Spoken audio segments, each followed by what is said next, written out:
Have you ever watched someone exude confidence and thought, that's just not me? Maybe you've convinced yourself that confidence is a rare trait only certain people are born with. But here's the cold truth. Confidence isn't some magical gift. It's a skill, and it's one you can develop. Stop telling yourself it's out of reach. I get it. Years ago, I was stuck in a constant cycle of self-doubt. Every choice felt risky, every conversation filled with insecurity. I was paralyzed by fear, always questioning whether I was good enough. Then I stumbled onto Stoic philosophy. At first, it felt like a distant concept, but soon it became a revelation. The more I learned, the more I realized this powerful truth. Confidence isn't about perfection or having all the answers. It's about accepting your flaws, embracing the unknown, and living authentically. The most powerful lesson I've learned is that true confidence isn't about suppressing your insecurities, it's about facing them head-on. Real confidence is forged by pushing through discomfort, not avoiding it. It's about making the choice to keep moving forward, even when you feel unsure. Confidence doesn't magically appear. It's built through small, courageous actions taken every day. So here's the challenge. Stop waiting for confidence to show up at your doorstep. It won't. You have to build it. Start by facing your fears, accepting your imperfections, and moving forward despite the doubt. You already have everything you need to be confident. You just need to unlock it. Are you ready to break free from your own limitations and step into the version of yourself you've been holding back? Confidence isn't reserved for the chosen few. It's for anyone willing to put in the work. Let's get started. Number 1, say no and stop apologizing for it. Here's a hard pill to swallow. If you can't say no, you're not in control of your life. Someone else is. We live in a culture obsessed with being agreeable, where saying yes is mistaken for kindness and saying no is branded selfish. But let's be clear. Every time you say yes to something you don't want, you're saying no to yourself. That's not compassion, that's self-betrayal.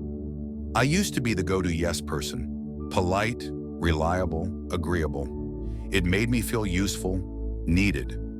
But deep down, it was killing me.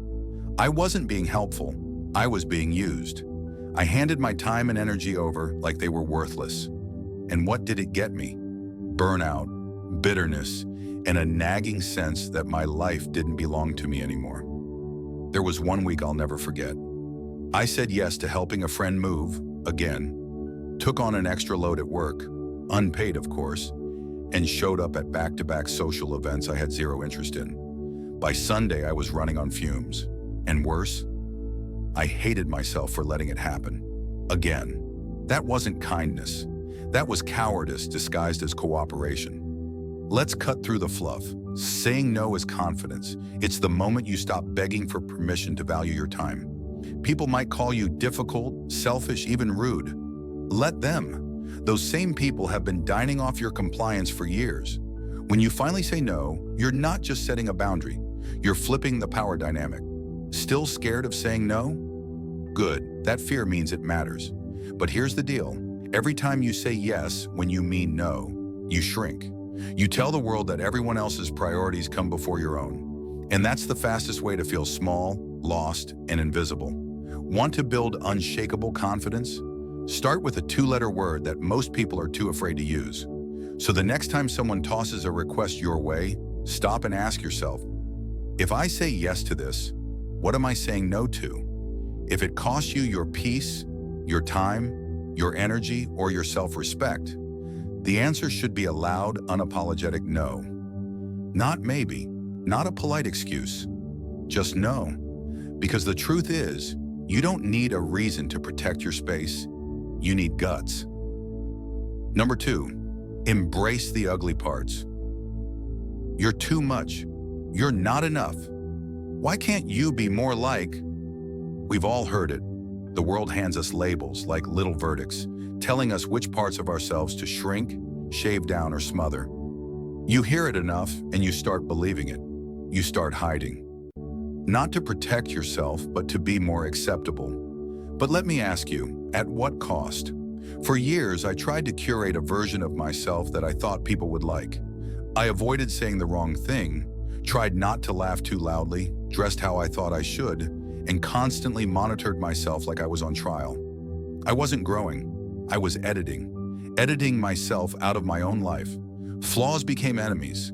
Every stumble, every awkward moment, every insecurity felt like proof I wasn't good enough. But here's what no one tells you. Chasing perfection is the fastest way to lose your identity.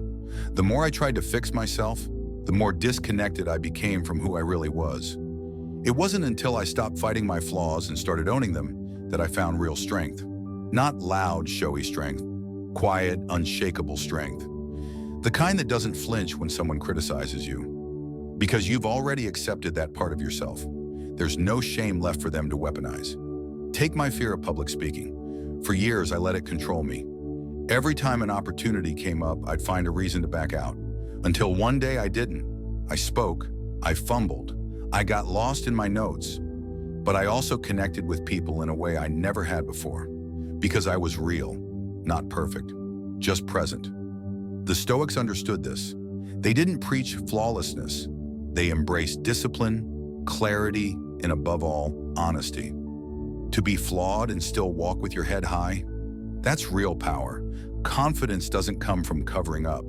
It comes from stripping down and saying, this is me, and I'm not hiding. So if you're tired of trying to be someone else's version of enough, here's your permission to stop. Your imperfections are not your failure. They're your fingerprint. Embrace the messy, unpolished, brilliant mess of who you are. You don't need to be perfect to be powerful. You just need to be real. Number 3, know what you don't know. You want to see someone truly confident? Watch how they respond when they don't know the answer. That's where the mask slips. That's where the real character shows. The insecure scramble to fake it. The wise lean in and say, teach me. For a long time, I thought confidence meant always having something smart to say. I hated blank moments. I'd bluff, overtalk, or dodge, anything to avoid admitting I didn't know. But here's the thing. Faking knowledge might impress people in the short term, until it doesn't. And when it cracks, it crumbles hard. I learned that lesson the embarrassing way. Once during a high-stakes meeting, someone tossed a technical question my way. I didn't know the answer, but I panicked and pretended I did. Within minutes, someone called it out. The room went silent, and all that fake confidence, gone. Just like that. That day burned, but it also woke me up. Pretending to know is a defense mechanism. Admitting you don't is a power move. Owning your ignorance means you're brave enough to grow. The Stoics didn't waste time bluffing. They practiced humility because they understood that the wisest people are the ones still learning. Once I flipped that switch, everything changed. I started asking questions I used to swallow. I followed up on things I didn't understand instead of nodding along. And guess what? People respected me more, not less. Because curiosity is magnetic. It shows you're not afraid to evolve. Think about how often you've nodded silently, pretending to understand a topic. That tight-lipped smile, the fake, ah, right. We've all done it. But pretending doesn't build knowledge. It builds walls. It traps you in the same small corner of what you already know. Confidence isn't about mastery, it's about momentum. You become powerful the moment you admit, I don't know yet. That pause at the end, that's where growth begins. That's the mindset of someone going somewhere, not stuck in place pretending they've already arrived. The Stoics remind us, to know yourself is wisdom, but to know what you don't know, that's a liberation. It frees you from performance, from ego, from the exhausting act of always needing to be right. Instead, you become a student of life, and that kind of humility doesn't shrink you, it builds you. So next time you're unsure, don't fake it, face it. Ask the question, admit the gap. That moment of truth, that's where real confidence begins. Not in having all the answers, but in having the guts to seek better ones. Number 4, embrace authentic beauty and let go of society's standards. They tell you beauty has a deadline, that youth is currency and aging is debt. Ads whisper it, algorithms scream it, and before you know it, you're caught chasing a version of yourself that never really existed. flawless, ageless, lifeless. But let's get something straight. Beauty is not a filter. It's not the absence of lines or the perfect lighting. Beauty is what remains when everything artificial is stripped away. What you are when you stop performing and start existing. And that kind of beauty, it doesn't fade, it deepens. I didn't always believe that. I used to stare at new lines in the mirror with dread, automatically reaching for ways to reverse or erase. The first gray hairs felt like threats. But one day I caught my own reflection and just looked. No judgment, no edits, and something shifted. It wasn't horror I felt. It was recognition. This was me, evolving. This was earned. We need to retire the lie that aging is a failure. A wrinkle isn't damage, it's documentation. A gray strand isn't shame, it's a signature. The body isn't betraying you, it's keeping the receipts of everything you've overcome. That isn't something to cover, that's something to carry with pride. Think about who really leaves an impression. It's not the perfectly polished. It's the ones who walk into a room and own it. No apologies, no edits. They're magnetic not because of how they look, but because of how little they need to prove. Confidence is louder than symmetry. So here's the challenge. Stop trying to preserve yourself like you're some museum exhibit. You're not meant to be admired behind glass. You're meant to move, to change, to wear time like it's tailored for you. And when you do, something beautiful happens. You stop chasing acceptance and start generating it. This is your permission slip to stop shrinking, covering, correcting. You've got nothing to prove to a standard that was never designed to include you. Let your presence be the rebellion. Let your authenticity be the standard others have to meet. Because the truth, you don't need to meet society's definition of beauty. Society needs to catch up to yours. Number 5, reevaluate activities that no longer bring joy. There's a strange kind of guilt that comes with falling out of love with something you once adored. You stick with it out of loyalty, out of habit, or because it used to bring you happiness. And you're convinced it should still do that now. But let's be honest, joy changes, and so do we. It's easy to become a prisoner of your own traditions. Maybe it's a Sunday routine that used to feel sacred, but now feels stale. Maybe it's a creative outlet that once felt like freedom, but now feels like a deadline. When joy turns into obligation, it's time to pause and reevaluate. I've been there. I once poured hours into antique collecting, convinced it was still fueling me. But slowly it turned into clutter, not just in my home, but in my mind. The spark was gone. Letting go wasn't easy, but once I did, I felt lighter. It was like exhaling after holding my breath for years. That space made room for something new. Something that made me feel alive again. Now imagine this. You're standing in a quiet room, surrounded by all your past hobbies. Music sheets from lessons you no longer enjoy, half-finished puzzles, unread book series. They're not judging you. They're just there, waiting. And you realize it's okay to thank them for what they gave you and walk away. Imagine how that room would look once cleared. Spacious, open, full of potential. What would you fill it with? What would you finally have time to explore? When you give yourself permission to move on, you give your spirit space to grow. Releasing something doesn't erase its value. It honors its chapter in your life.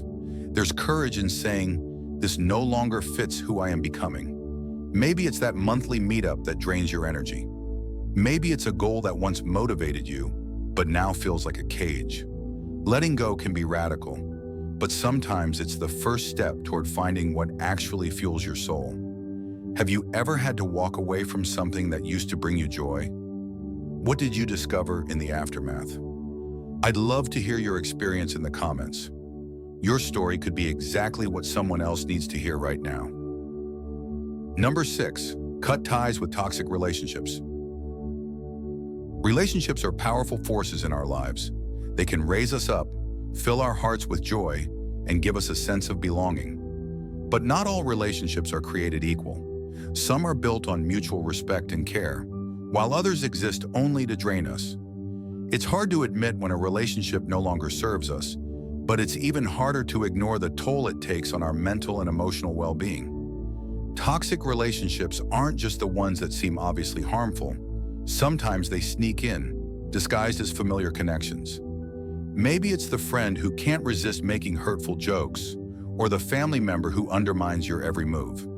No matter the form, these toxic ties drain your energy, stunt your growth, and leave you wondering why you feel so exhausted, even after spending time with someone who claims to care about you. At some point, you have to stop making excuses and confront the truth. The people in your life should bring you peace, joy, and a sense of support. If you're constantly giving more than you're receiving, or worse, feeling worse after each interaction, it's time to make a tough call. Ask yourself, who in your life makes you feel more like yourself? Who adds to your life and who takes away from it? I'll never forget the friend who seemed to thrive on drama, always dragging me into conflict and negativity. What started as an easygoing friendship turned into a constant emotional drain. Our conversations weren't about support or fun anymore. They were about complaints, criticism, and stress. I knew something had to change, but I wasn't sure I was ready to lose that connection. But one day I had enough. I stopped pretending that things would get better on their own. I drew a hard line, distancing myself from the toxic relationship. It was painful, yes, but more than that, it was freeing. The immediate weight lifted off my shoulders, and the space I created allowed me to breathe again. Without that constant drain, I started to reclaim my energy and my peace. Letting go isn't easy, but the relief that follows is unmatched. For the first time in a long while, I began to reconnect with people who brought light into my life. You need to recognize this. Cutting toxic relationships isn't an act of cruelty. It's self-preservation. And guess what? You'll find strength in that. You're not weak for stepping away. You're smart and courageous for choosing your own mental and emotional well-being over toxic comfort. When you start cutting ties, expect the discomfort, but don't let it deter you. Those toxic individuals may try to guilt trip you, make you feel like the villain for choosing yourself, but stand your ground. The people who truly matter will support your decision. You'll create space for genuine connections that nurture your soul rather than draining it. If you've been putting up with toxic relationships for too long, it's time to make a change. It's time to reclaim your peace, your energy, and your joy. Look around. Who are the people who build you up? Make room for them and watch how your life transforms. So ask yourself, what's more painful? Staying in a toxic relationship or freeing yourself from its grip? When you choose yourself, you not only start living for you, but you also show others the power of setting boundaries and demanding better for their own lives. Cut the ties that bind you to negativity and embrace the freedom that follows. Number 7, stop chasing someone else's life. Comparison is a thief, a silent one that sneaks in and robs you of your happiness, your peace, and your ability to truly enjoy the life you're living. It starts innocently enough, a quick glance at someone else's achievements or lifestyle, but over time, it creeps into your thoughts, making you question everything about your own life. Why do we compare? Is it because we feel like we're not measuring up? Or is it because we've convinced ourselves that someone else's success or happiness holds the key to our own? It's easy to look at others and feel like you're falling short. Whether it's a co-worker's rapid career advancements, a friend's seemingly perfect relationship, or a neighbor's spotless house, it's hard not to think, why can't I have that? But here's the truth. Comparison doesn't lead to progress. It leads to dissatisfaction. You're too busy measuring your worth against others' lives, and in doing so, you lose sight of what's actually important to you. Every life is unique, and trying to mirror someone else's path is a surefire way to miss out on your own. I remember, not too long ago, I was constantly comparing my career progress to that of an old friend. She seemed to be racing ahead, promotions, accolades, and the kind of success I thought I wanted. Meanwhile, I felt stuck, like I was watching her from the sidelines. It made me question everything. Was I doing something wrong? Should I have made different choices? But one day, after a lot of soul-searching, I realized our lives weren't meant to be the same. Her path didn't reflect my values or dreams, and constantly comparing myself to her was just slowing me down. Imagine how much lighter you would feel if you stopped looking around and started focusing on your own journey. What if you accepted that your timeline is yours to create? What if you celebrated your progress, no matter how different it looked from someone else's? The power of living authentically is that your happiness, success, and sense of fulfillment come from within, not from the illusion of someone else's life. So how would it feel to stop comparing? To stop measuring your worth by someone else's standards? To start embracing your own pace, your own growth, and your own unique path? Let's stop the cycle of comparison, because the only race that matters is the one you're already running. By doing so, you'll find a freedom that comes from truly accepting and loving the journey you're on. Number 8, rethink success and pursue what feels right. We've all been there, chasing goals that society tells us we should aspire to. The big job, the wealth, the outward signs of success. When we're young, those markers seem to be the ultimate indicators of a life well lived, the tangible proof that we've made it. But somewhere along the way, something shifts. Our priorities change, and suddenly those ambitions don't hold the same weight they once did. There's power in recognizing that what used to be a dream might no longer be your vision. The dreams of youth, shaped by external expectations, often fade as we get older and learn more about ourselves. It's okay to let go of goals that no longer resonate with the person you are becoming. Instead, you have the chance to redefine success on your own terms. Whether that means nurturing relationships, diving into passions, or finding peace in simplicity. I remember a time when all I thought about was climbing the corporate ladder. Promotions, titles, recognition. It felt like each new achievement would bring me the satisfaction I was desperately chasing. But as the years went by, I realized something crucial. Those accomplishments came with a heavy price. More stress, fewer moments spent with loved ones, and a growing sense that I was missing out on life's true rewards. I wasn't living for what truly mattered to me. The decision to change came slowly, but it was powerful. I decided to let go of the chase for more, and instead focused on what really brought joy. I started prioritizing time with the people who mattered most, rediscovered old hobbies, and found fulfillment in the quiet moments I had long overlooked. And you know what? I haven't looked back. Imagine how liberating it would be to let go of outdated definitions of success. What if you could free yourself from the pressure of following a path that wasn't yours to begin with? Instead, you could focus on what truly matters, on goals that align with your values, bring you joy, and give your life meaning. So, what has your journey looked like? Have you let go of any goals that no longer serve you? What new dreams have you chosen to pursue? Share your thoughts, and let's talk about how we can embrace goals that truly resonate with us. By rethinking what success looks like, we find purpose in living with intention, focusing on what truly nourishes our souls and brings us lasting happiness.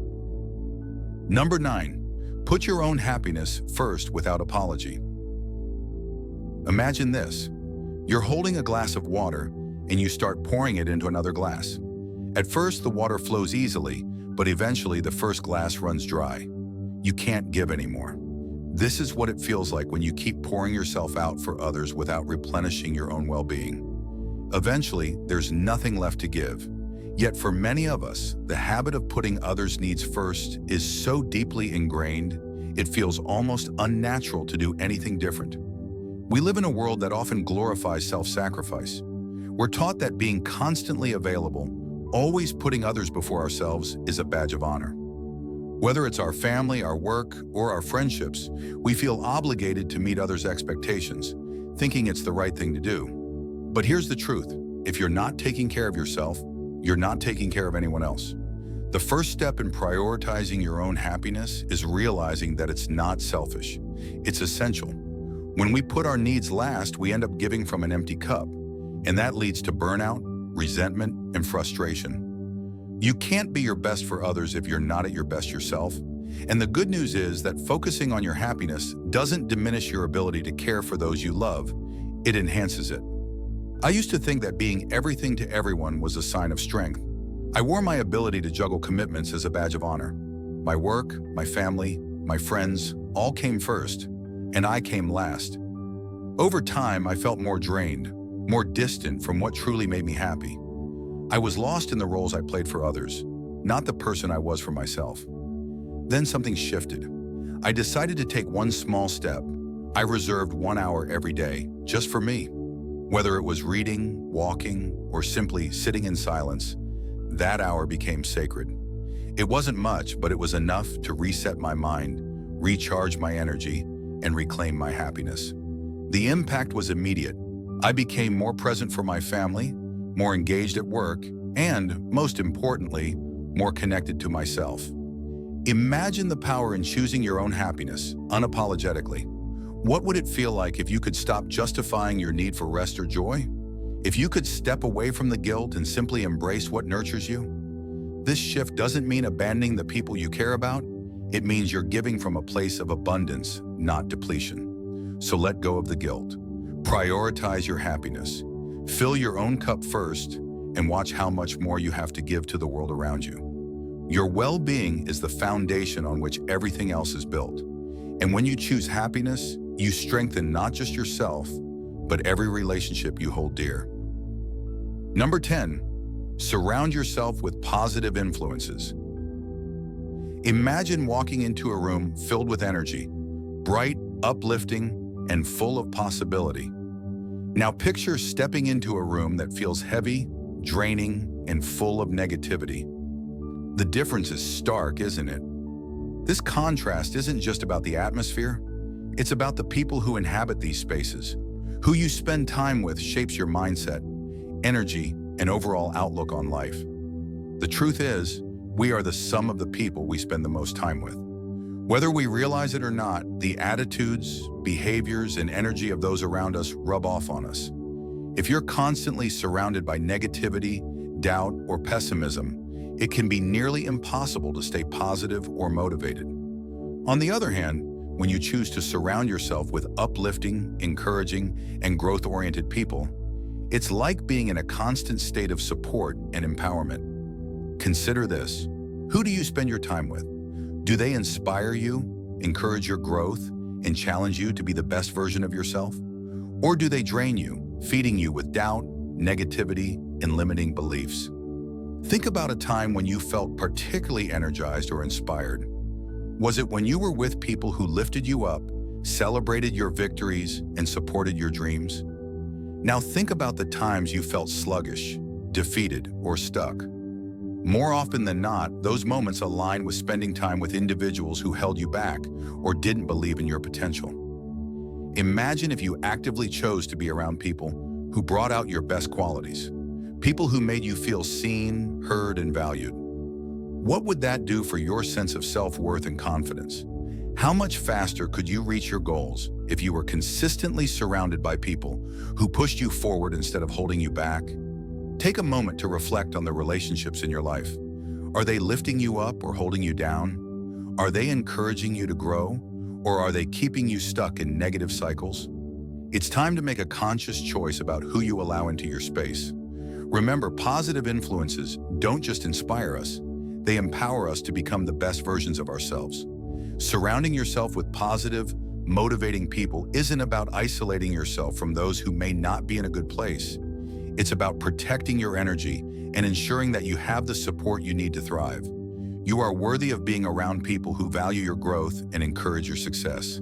So choose wisely and let the positivity in your life lift you higher. To wrap this up, confidence isn't something you're born with. It's something you build.